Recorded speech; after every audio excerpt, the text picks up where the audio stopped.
Good morning, good afternoon, good evening, wherever you're watching this from. These are my 2025-2026 Premier League season predictions. Obviously, the final season predictions that I'm going to do. Obviously, my main team, Liverpool, are in this. I'm hard on the door for Liverpool to return the league. Yes, wait and see. So, starting off then with the Red Days, and then I'm done on 20th place, I'm done for Burnley. Why is it on Pume? Let me just change that. This is going to do my head in there, turn it.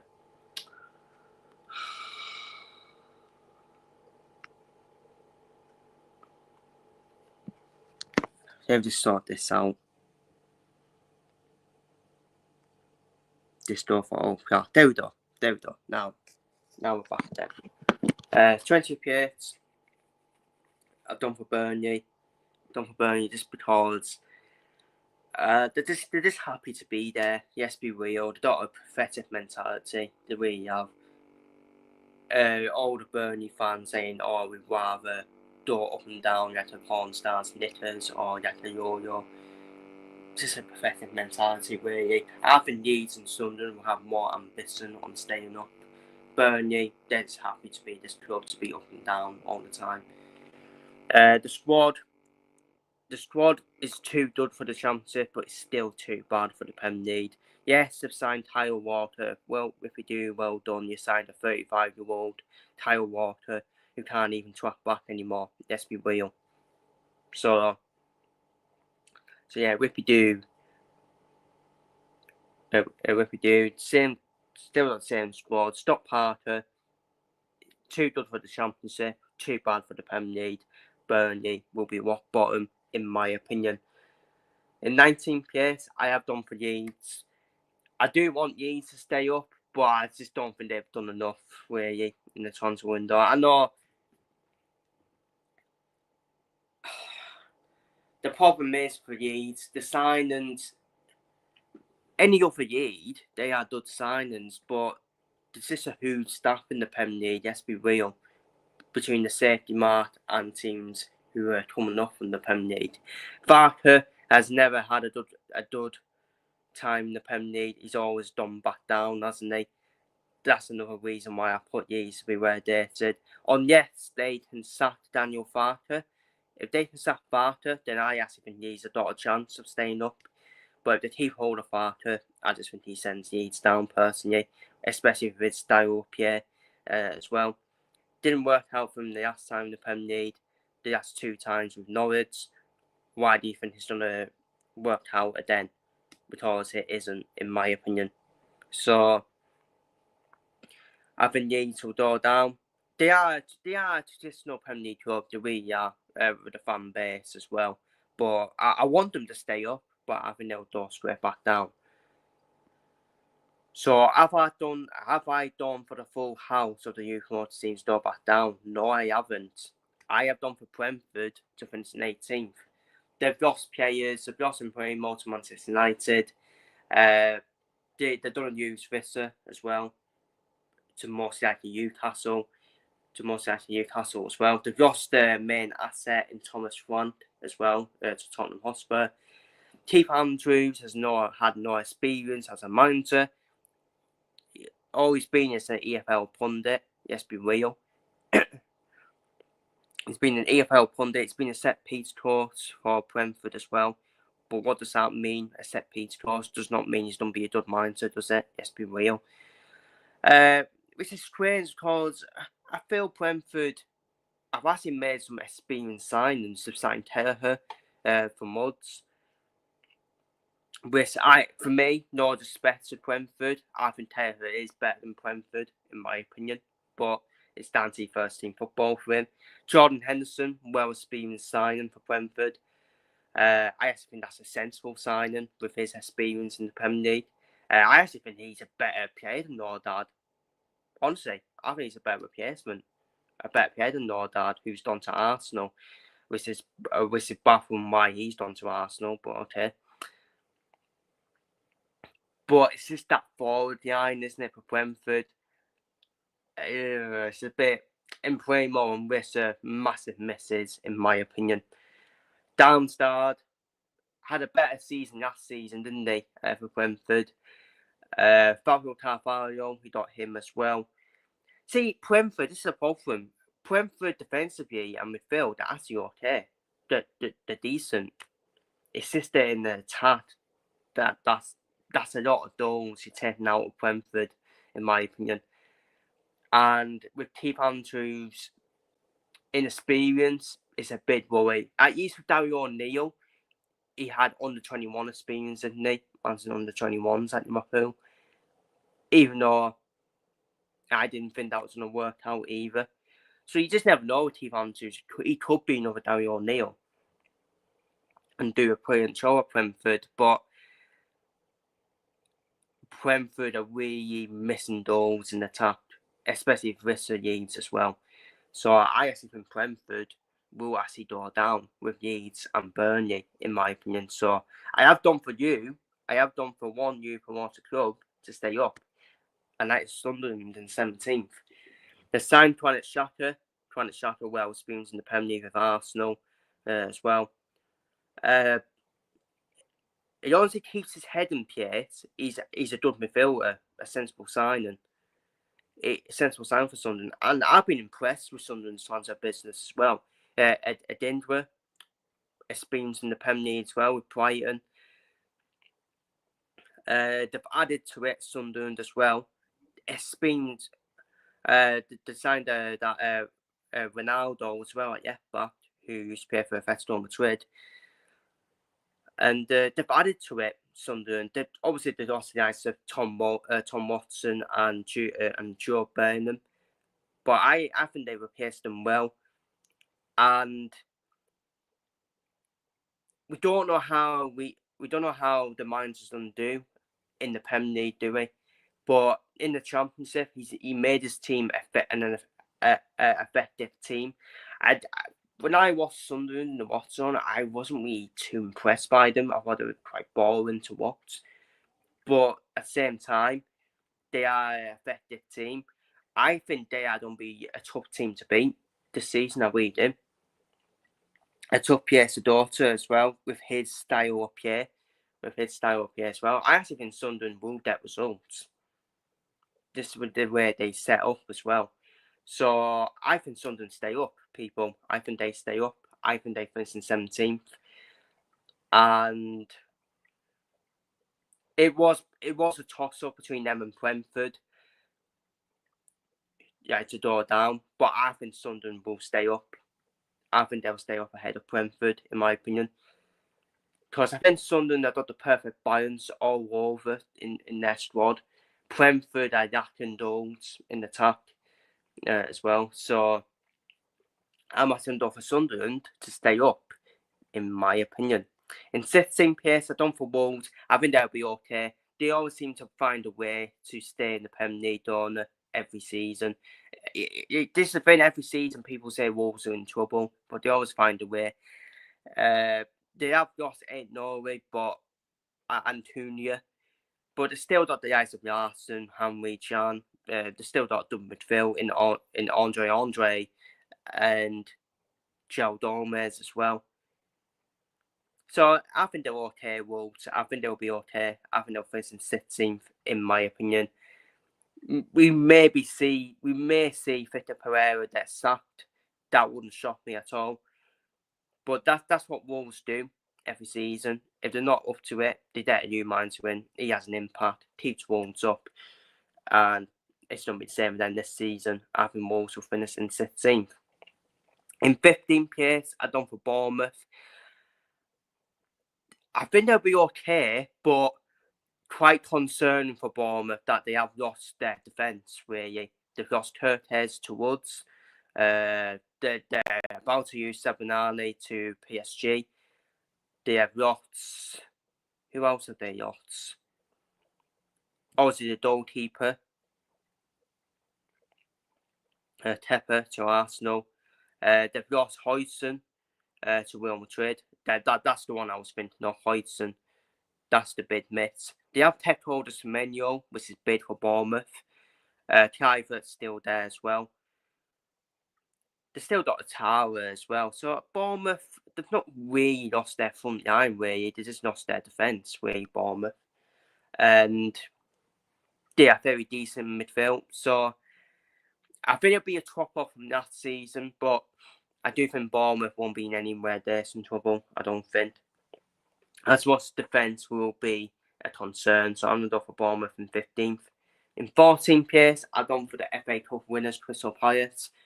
Well, it's still unknown whether they'll be in who. At the moment, they still don't be in Europa Conference League. It's still something at the end of the day, isn't it? It's still hooping football for Crystal Palace, but their argument is they should really be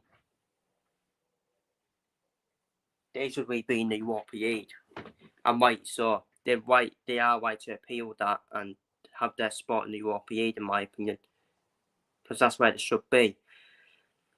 Obviously, a lot of rumours about maybe their key players even Dehi. I still think Dehi will join Liverpool, in my opinion, by the end of the transfer window, because at the end of the day, Crystal Palace don't need to take the money, otherwise they'll use them on a free. And I think Crystal Palace had this waiting for a replacement as well for Mark Dehi to come in. I think Diamonde from Sporting Lisbon looking like to be that replacement. Adam Walton will end up staying for one more season. I think he'll be done next season. Eze's been into a move to Arsenal. Obviously, the release clause has now expired. So Arsenal are going to now need to pay over the release clause now for Eze. And that's the thing with Arsenal. They will do that, though. They will do that because they haven't got any plans at all.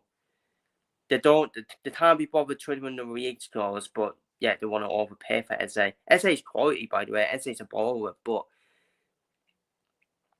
I do think like 18, 19 million, far too much for Eze.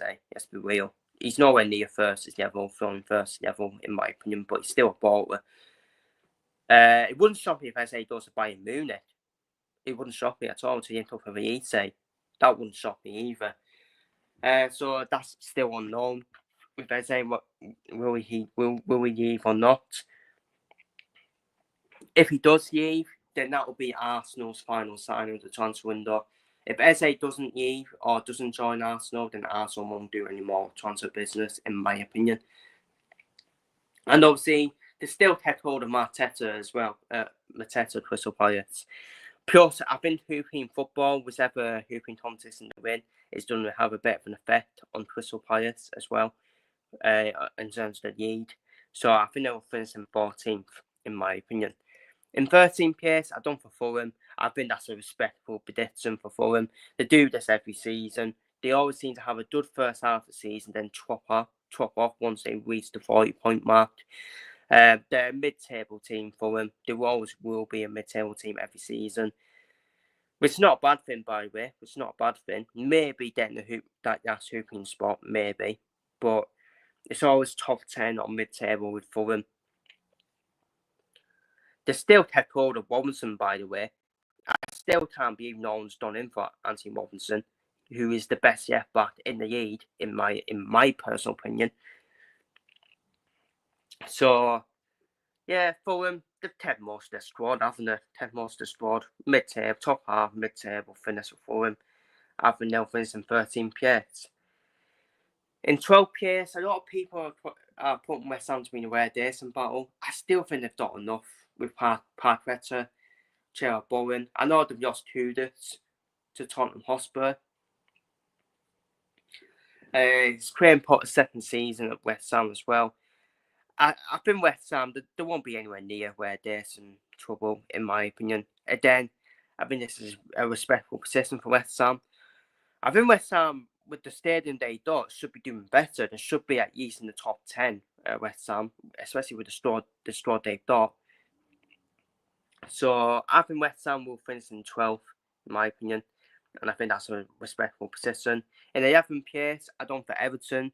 Obviously, they don't be in their new stadium this season, after even Dawson Park last season. So we'll be interested to see how they settle into the new stadium as well. But with this youth stadium, etc., they will expect big things at Everton. More improvement from last season as well. David Moyes did a great job since he came in at Everton as well. I think Everton will get a top half finish, top half mid-table finish. I think they'll finish in the 11th place, in my opinion. In 10th place, I don't think Brighton, they'll be okay. This is with Brighton. I know they lost João Pedro and Stupinian, but I think Brighton, they're well-run club. Brighton, they know how to replace the best players. They make profit, then they replace them well. They'll be in the top 10 for me, Brighton. I think they'll finish in 10th place. And I think it'll be another solid top 10 finish. For Brighton, in my opinion, they're a well-run club. There seems to be a stabilised top 10 club, don't it, Brighton, every season. So I think they'll finish in 10th place. In 9th place, I've done for Nottingham Forest. Again, maybe a slight drop-off from last season. Obviously, they don't be playing Europa League football this season under Nuno Espirito Santo, who I do rate, by the way. Nuno is a great coach. I still think he's done a fantastic job at Nottingham Forest last season. As most Forest were in the top 4 for most of the season and did drop off, it was still a good season for Forest. They were the tough hooping football at start of that season as well. They kept hold of Morgan Gibbs-White, who looked like he was on his way to Spurs, but quite strange, they have signed him to a 1-year extension, which tells me Morgan Gibbs-White is still not convinced by the project if it's just a 1-year extension, in my opinion. I think the 1-year extension was probably to remove the release clause and ask for a bigger fee. That's probably what Nottingham Forest done there. So it looks like he will have one more season, Nottingham Forest, and then I think Morgan Gibbs-White may potentially leave next season at the end of the season. But they still kept most of their squad, Nottingham Forest. Ayanda has gone to Newcastle. That's the key departure, really. But obviously they signed Eduardo Jesus from the Brazilian league. Signed a couple of Brazilian talents, Nottingham Forest. Do start well on them Brazilian talents. Look at Murillo, one of the best centre-backs in the league as well. So yeah, they'll be fine for it. Obviously, there will be distraction of having hooping football, but they'll still be in the top 10, and I think they'll finish in 9th place, Nottingham Forest. In 8th place, I've done for Manchester United, which is an improvement from last season. Last season was an absolute disaster of a season for Manchester United, and they were quite lucky. There were 3 worst teams, otherwise that would have been a natural disaster for Manchester United to unexpectedly get relegated to the Championship. So they're quite lucky there, but it's just the same old with Manchester United. Same old Yepers are still there. They're not going to move any further forward if the same old Yepers are still there, the same old problems are still at the club. Yes, they've signed Cunha, they've signed Mpremo. It looks like they might sign Sesko as well, which is far too much money for Benson Sesko. In my opinion, obviously it's a battle between them and Newcastle for Sesko. Obviously, it's a bit of a domino effect for Isak as well. But Sesko is at the same level as Højlund. He's at the same level as Rasmus Højlund, so you may as well keep Rasmus Højlund, if I'm being honest with you. Cersei, he came off strong. He improved, didn't he, throughout the season? And I can only see Manchester United finishing 8th, really. They would be far better than last season, Manchester United, far better than last season. Cunha and Mpremo, they're decent players, they're decent signings. But it's just the same old Yepers at Manchester United. That would just get the club down again, in my opinion. Yepers don't change the spots, and they'll it wouldn't stop me if they end up throwing Wijnaldum under the bus as well. It's just the same old, and I just don't see Manchester United moving any further forward, really.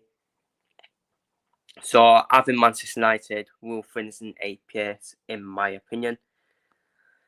In 7th place, I've done for Tottenham, which will be a massive improvement from last season. Obviously, Tottenham won the Europa League, so I actually don't really count league position, to be honest with you. Tottenham, at the end of the day, their aim, their aim at the start of that season was to qualify for the Champions League. They did that by winning the Europa League, and that's added a trophy as well to the trophy cabinet as well. Still had a better season than Arsenal because it's all about winning in football, and Tottenham won a trophy at the end of the day. Obviously, they decided to sack Hans despite winning the Europa League. Brought Thomas Frank in. I do believe Thomas Frank is a better coach than Hans, in my opinion. Thomas Frank, he can adapt as well. He can play 2 different formations. He can play 4 at the back and play 3 at the back as well, as we saw him do at Brentford. I think Tottenham would suit a 3 at the back with Romero and Van de Ven in the back 3. Polo and Ndodi, for me, they are natural win-backs. They are not done enough defensively as full-backs, but they are natural win-backs where they'll do better, in my opinion. I've always said Tottenham should be doing that, in my opinion. They should be playing 3 at the back with win-backs. That don't mean it's don't be negative football. You can still play exciting football with that type of formation, which I do think Thomas Frank can do. He can set up his teams up well as well. I think they've already signed João Paulinho as well.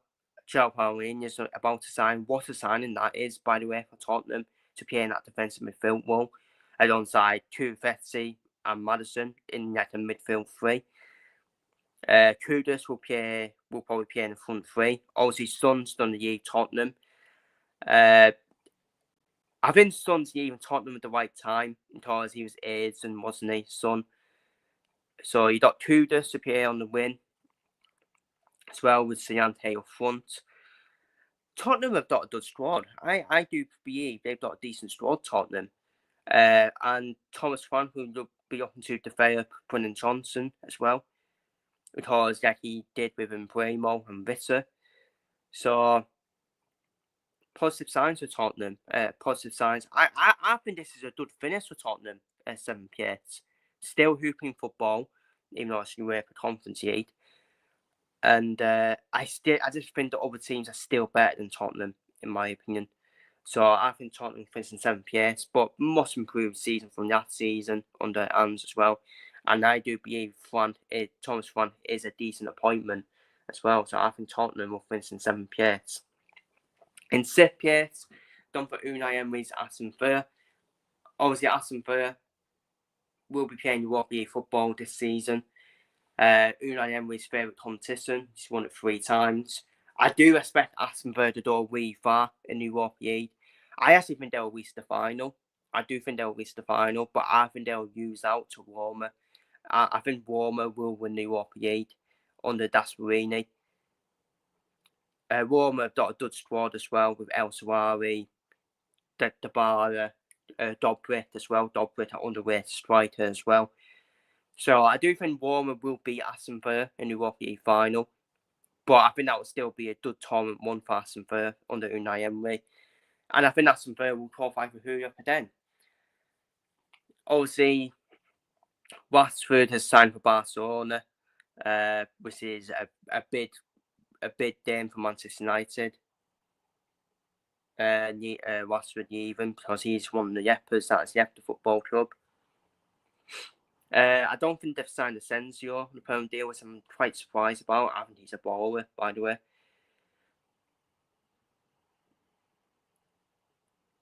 But apart from that, Aston Villa have still mostly kept the same squad, haven't they, really? So still mostly kept the same squad. I think Aston Villa, they're still a top 6 team for me. Still top 6 team under Unai Emery. Unai Emery's still one of the best managers in the league as well. So I think Aston Villa will finish in 6th and qualify for Europa then. And I think they'll be runners-up in the Europa League and lose out to Roma.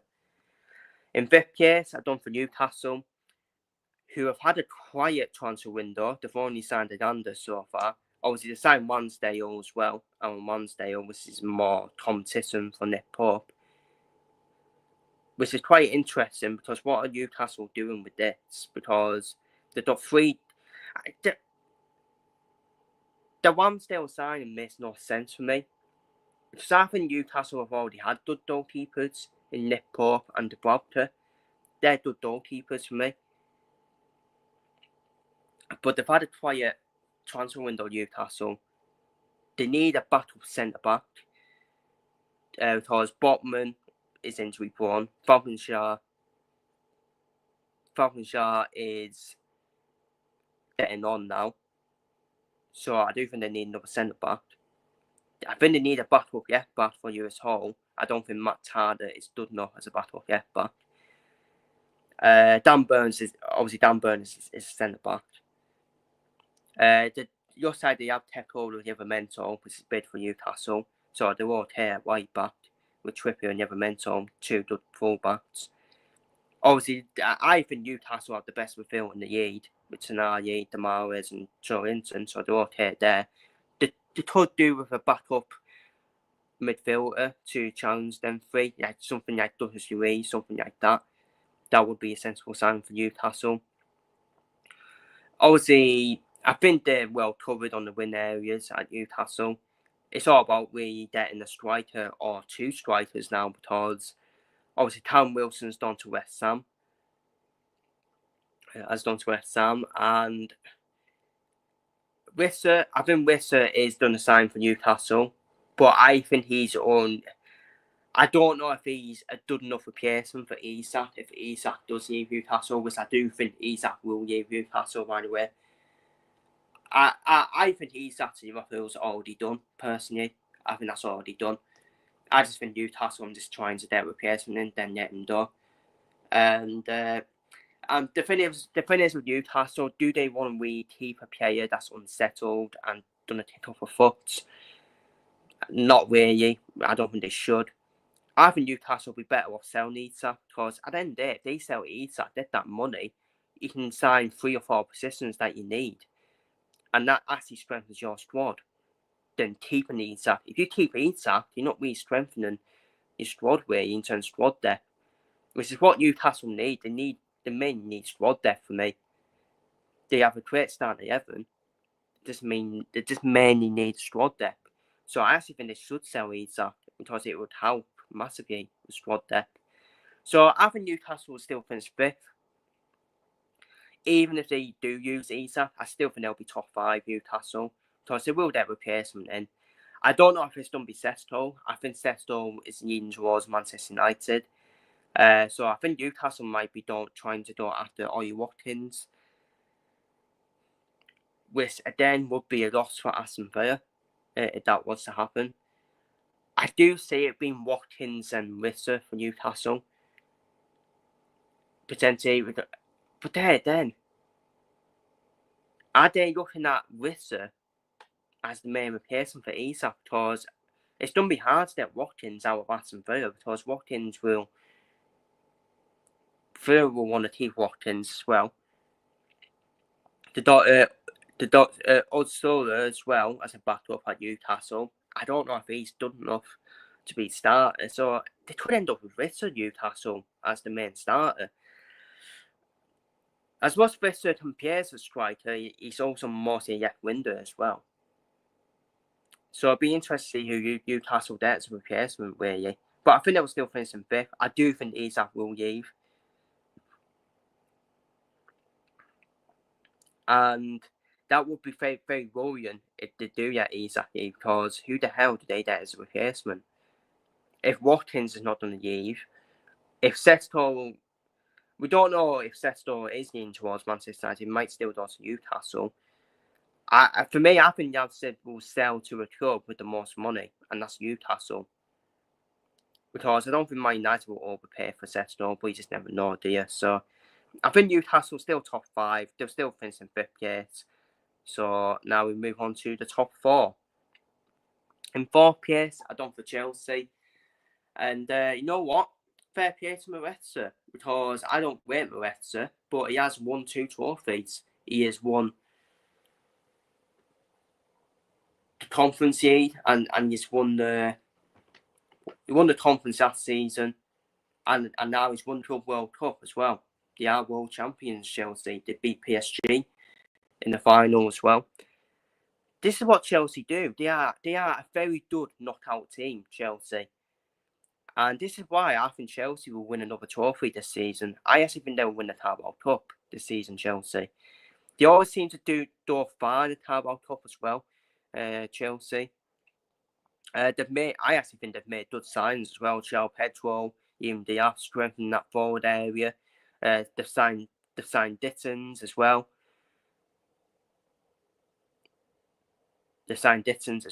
And the midfield was always good at Chelsea. Let's be real. But apparently, they also had done add Xavi Simons to that as well.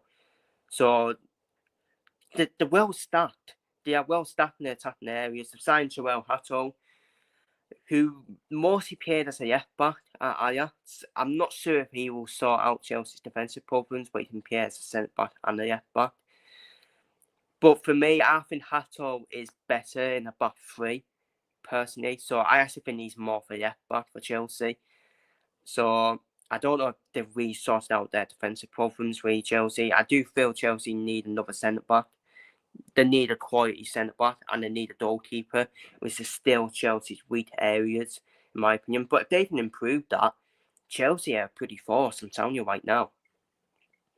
And team not to be underestimated as well. So I think Chelsea will do well this season. I think they'll easily finish top four, and I think they'll win another trophy as well. I still don't think they have enough to win the title contention. I still think they are quite weak at goalkeeper and defence. But they're well stacked in the attacking areas. Obviously, Cole Palmer as well. Pedro Neto, two bowlers by the way as well. So I think they'll win another trophy, Chelsea, and I think they'll finish in top four, win another trophy, and I think that'll be Maresca's third trophy, more trophies than pretty Mikel Arteta. So as much as I don't rate Maresca, I did call him a puppet last season. You know what? He's won trophies though, at the end of the day. So I think they'll finish fourth and win the Carabao Cup, in my opinion. In third place, I don't for Arsenal. Arsenal are the most unlikable club these days. Thanks to social media, thanks to these top donors, they have made Arsenal unlikable. Let's be real. They used to be a classy club. Let's be real. Arsenal used to be a classy club, but now this is still unlikable with the top donors who never seem to give anyone respect. Seem to be off Mikel Arteta's backside as well, for whatever reason. Mikel Arteta has failed in the last couple of seasons. He has spent 800 million going on to $1 billion, and he's not won anything since he spent that money. Obviously, he's won the FA Cup, but that was with Unai Emery's team, which is a better team than this team. Let's be real. It is a better team. Because Per-Emerick Aubameyang, you have to say, Pepe, it was a far better team. And obviously Arsenal, look, they've signed Gyökeres, great striker, by the way. But this is the thing with Arsenal. What the hell is Mikel Arteta going to make Gyökeres do? He needs to play to Gyökeres' strengths, in my opinion. I'm not sure Arsenal will play to Gyökeres' strengths. I actually think Gyökeres will actually score more goals in the Champions League than the Premier League, personally. I just think Gyökeres will be more suited to the Champions League than the Premier League. That's just my opinion. Madueke, 52 million. Chelsea are yapping their heads off. Arsenal seem to have this disorder with Chelsea players signing Chelsea rejects. Madueke, waste of time. He's going to be a waste of time signing for Arsenal because I don't see him starting. Well, for 52 million, you would think he'll be starting. But Mikel Arteta loves Kai Havertz. Is he going to play Kai Havertz on the left wing? Potentially.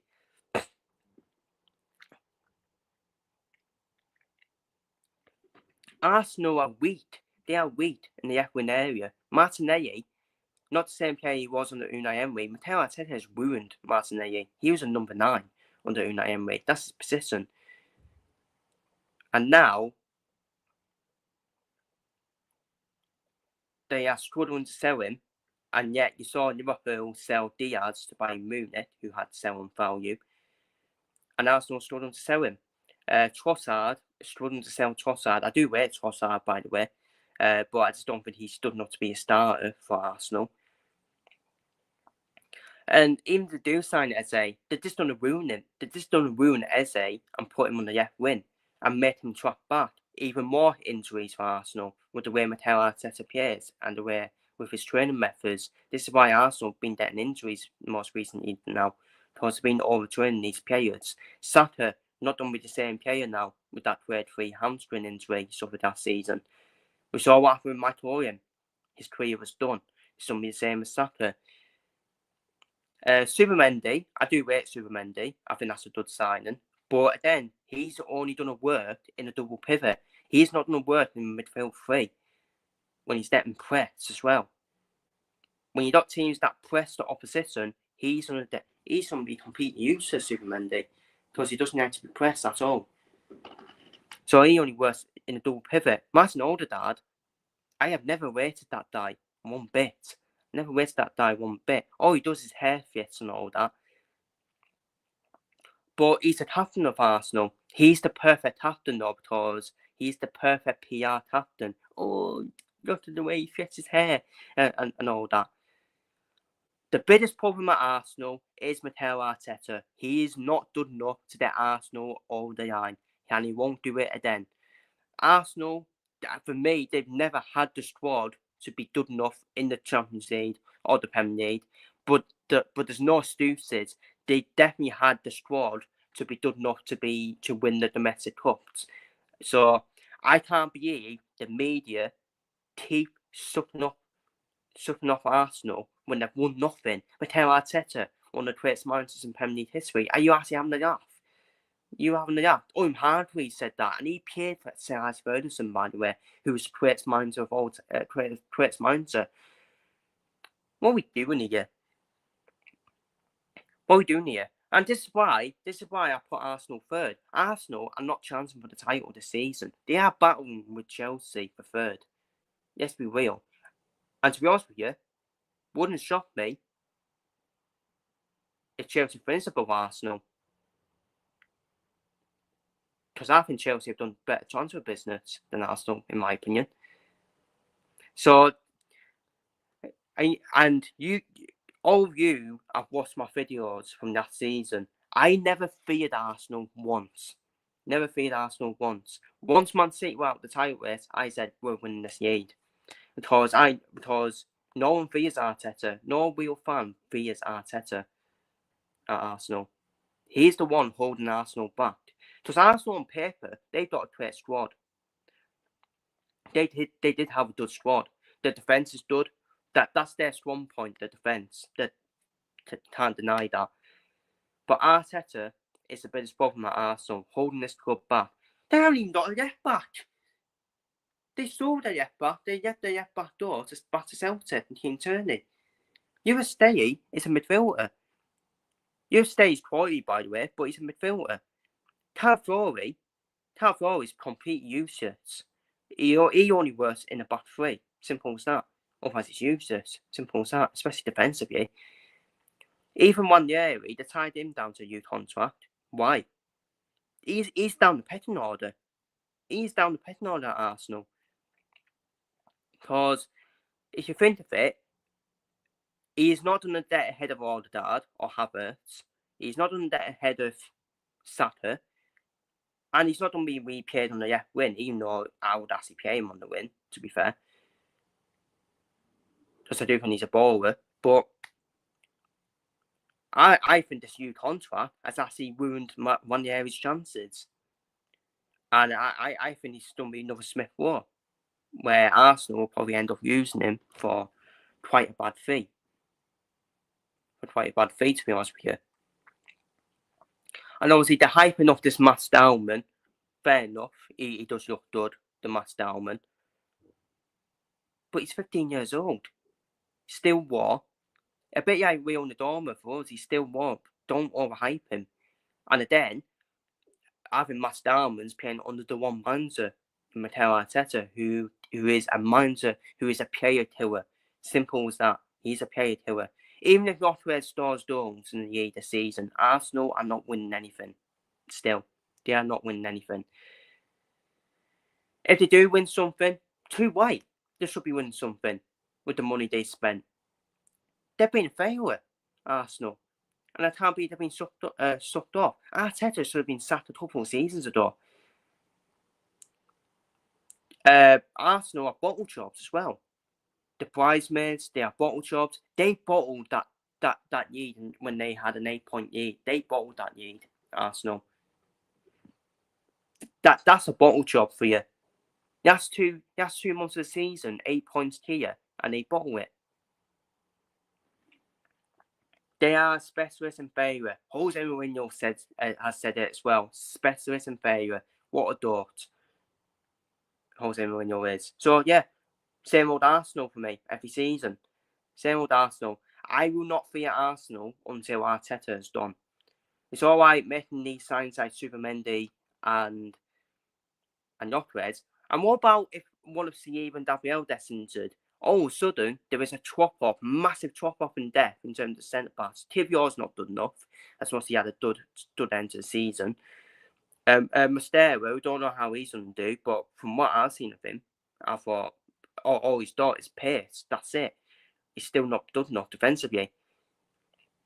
And then you've got Kyle Fleury, who doesn't work unless it's in the back three. So yeah, there's going to be a massive drop-off because, let's be real, Sierra or Gabriel will get injured with the way they train, the training methods as well. So I've got Arsenal third. I don't think they're anywhere near. I don't think they're in the title race at all. Obviously, on paper they are, but realistically, for me, they're not.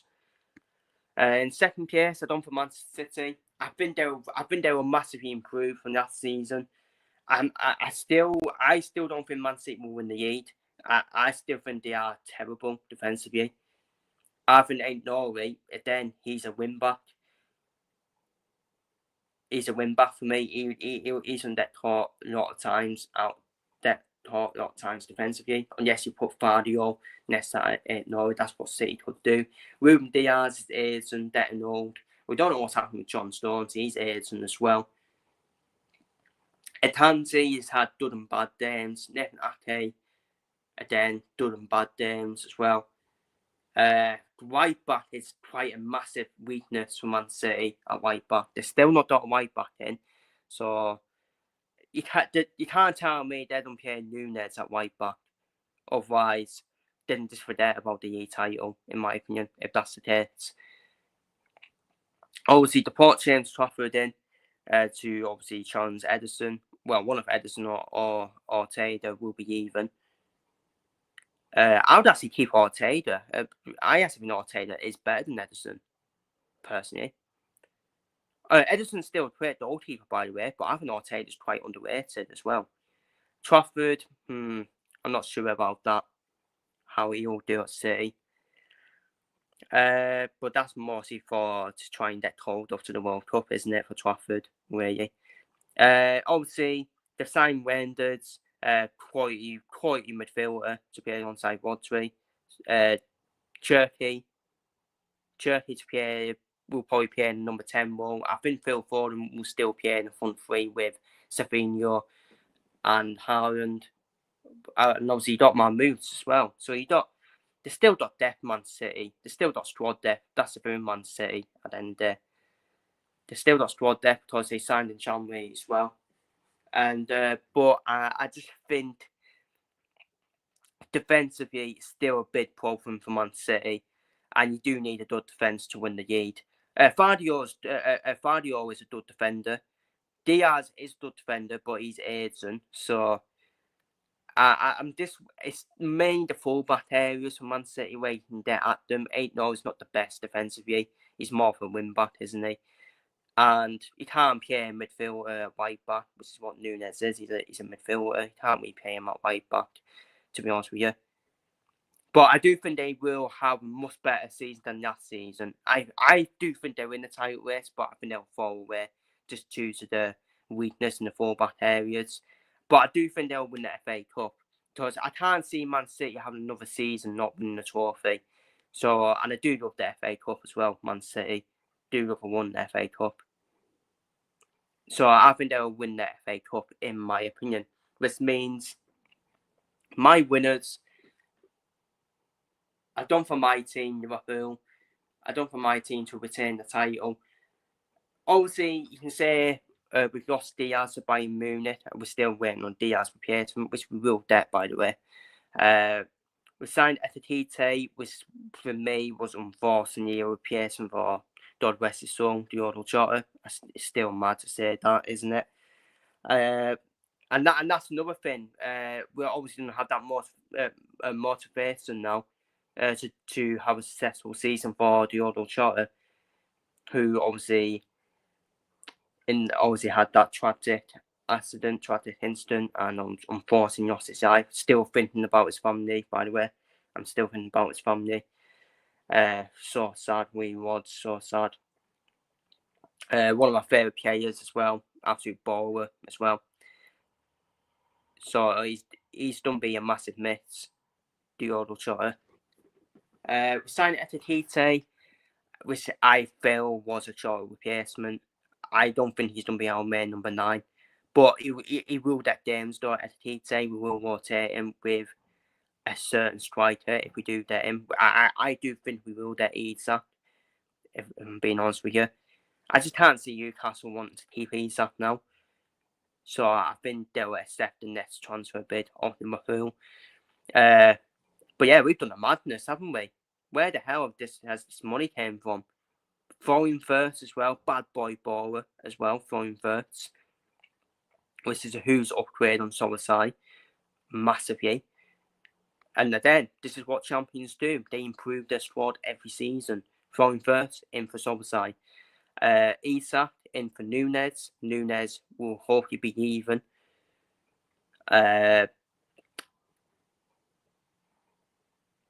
Obviously, we're looking at Rodrigo or Fofana to replace Diaz. And then, I think that's a huge upgrade on Diaz. Both of them, I don't care who it is, both of them are better than Luis Diaz. I do rate both of them. Hopefully it's Rodrigo. That will be the dream to get Rodrigo, especially with Mo Salah down to Afton as well. Obviously, we can't hype up Real Nadorma too much, but he does look a baller, doesn't he? And Fiat. Cody Gakpo. People forget about Cody Gakpo. He had a brilliant season last season, so I still think Cody Gakpo will be our starting window. To be honest with you, it depends who we sign as a Diaz replacement. If it's Rodrigo, then he'll definitely be in ahead of Gakpo. But if it's Fofana, then he'll probably be backed up to Gakpo. And we're well staffed in midfield. We've got First, Jones, Solskjaer, McAllister, Cranberth, Endo. We're well staffed in midfield. We've got Ione who can come through as well. It's just the defensive area, isn't it? That's probably where we might be weak. We still need to get, obviously, a Kwanzaa replacement. I do think we will get Mark Davey in, which will add to the depth of Joe Dormes, Virgil van Dijk, and Tanate, who does look like staying, by the way. Tanate does look like staying, and apparently he could be set to sign a new contract. Hopefully that is true, because that is quality depth to have a centre-back. Plus, I don't think anyone wants Joe Dormes just because of his injury issues as well.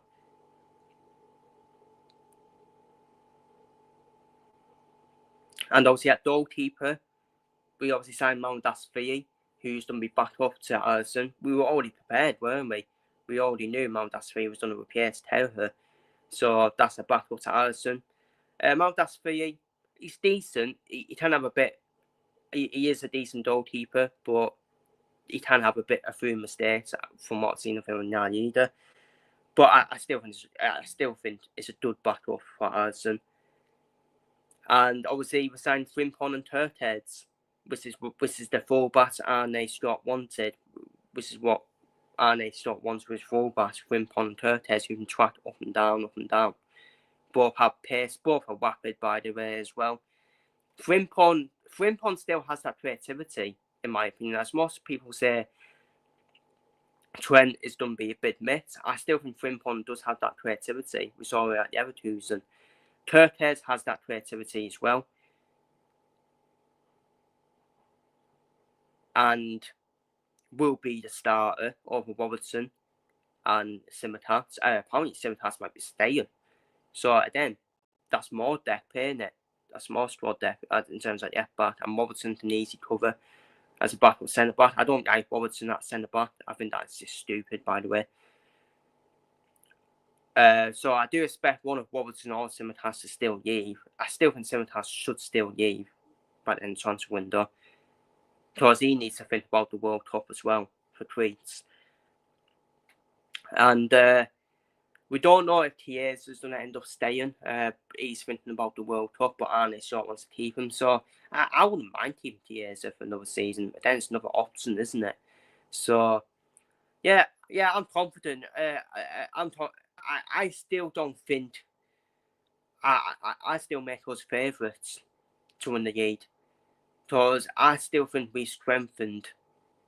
I don't think City have strengthened their defensive area, and I still don't think Arsenal have strengthened, in my opinion, that much, apart from Dennis Strike in your words. And I still look at Arsenal and City. I still think they have more weak areas than Liverpool. We've got a better manager than Arsenal. I only see Man City as our closest chances still, to be honest with you. Because at the end of the day, Pep Guardiola kick his team off the backside. The thing I put, the reason why I do put us to win the league is because also Man City have played in the Club World Cup. As much that has settled the signings in, it will make them start slow, because they obviously don't have a 3-week split. While Liverpool would have already played pre-season games, especially today as well, against Bilbao. So I still think we are one step ahead of everyone else to win this Premier League, to retain this Premier League, in my opinion. I think we'll do better in the Champions League. I think we'll definitely get to the semi-finals at least. The cup competitions is a hard one, because we could have like a Pierre Dial, couldn't we? Where a shot comes from nowhere to end up beating us. But that happens in cup competitions at the end of the day. We are normally a cup team, aren't we? We have got a cup squad as well. But I just feel there's going to be a lot of priority into winning this league, retaining this title, which is what I've not seen us do in my lifetime.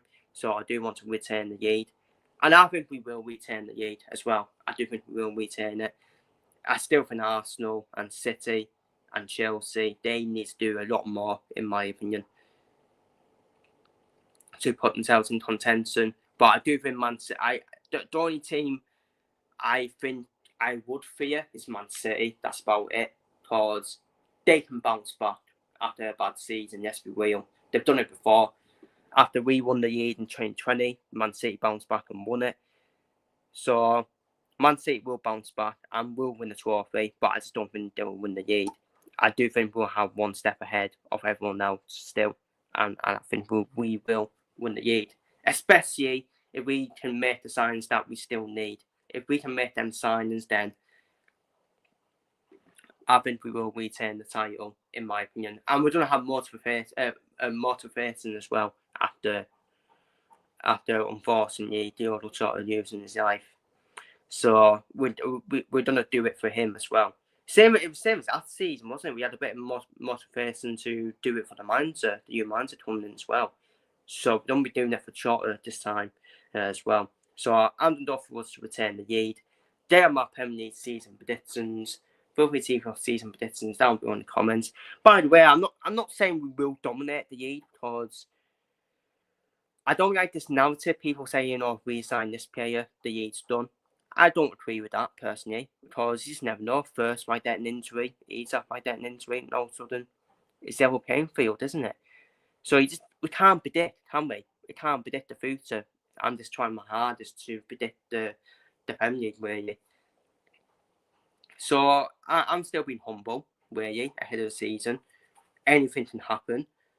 Anything can happen. Injuries can happen, and all of a sudden, injuries to First and Isak and them type of players, and all of a sudden, it's an level playing field. So I am humble, but I do think we are one step ahead of everyone else, and I still think we are the favourites. And for me, there is pressure on us. I will say there is pressure on us this season. On last season, we had no pressure. No one expected us to win the league under the new manager, Slot. But Arne Slot is adaptable. This is what's so good about our manager. He's adaptable, can change it every time during the game as well. So he's a proper coach as well. So I do think we will win something this season. Might not be the Yade. We might not retain the Yade. But I do think we will at least win something this season. I still be in the title race this season, in my opinion. But I do think we will retain the title. And I think that's the only trophy we'll win this season, in my opinion, because it is quite hard to win all the trophies, to be honest with you. We may win the League Cup or the FA Cup as well, because we are a cup competition team. Champions League, quite hard to win, let's be real, with the quality of teams in the Champions League. So, but then my Premier League season predictions. Feel free to leave your season predictions down below in the comments. Do you agree? Do you disagree? You are all entitled to your season predictions. So people will be like, "Oh, you're a bit biased." Not being funny, I think everyone's done door for Liverpool to win the league still. To be honest with you, even rival fans were still door for Liverpool. The honest rival fans were still door for Liverpool to win the league. So it's not me biased, to be honest with you. So, but yeah, anyways, feel free to leave your season predictions down below in the comments. And the next Premier League video I'll be doing will be Premier League Match Day 1 predictions. I know my Liverpool vs Bournemouth match preview, which will be next week. Because the Premier League does start next week, doesn't it? Wow, this came around quick. So feel free to leave your predictions down below in the comments. Will Scott's Liverpool retain the title, or will Man City bounce back, or will it be finally Mikel Arteta's time in third state? Who knows? Feel free to leave your thoughts down below, and I'll see you on the next one.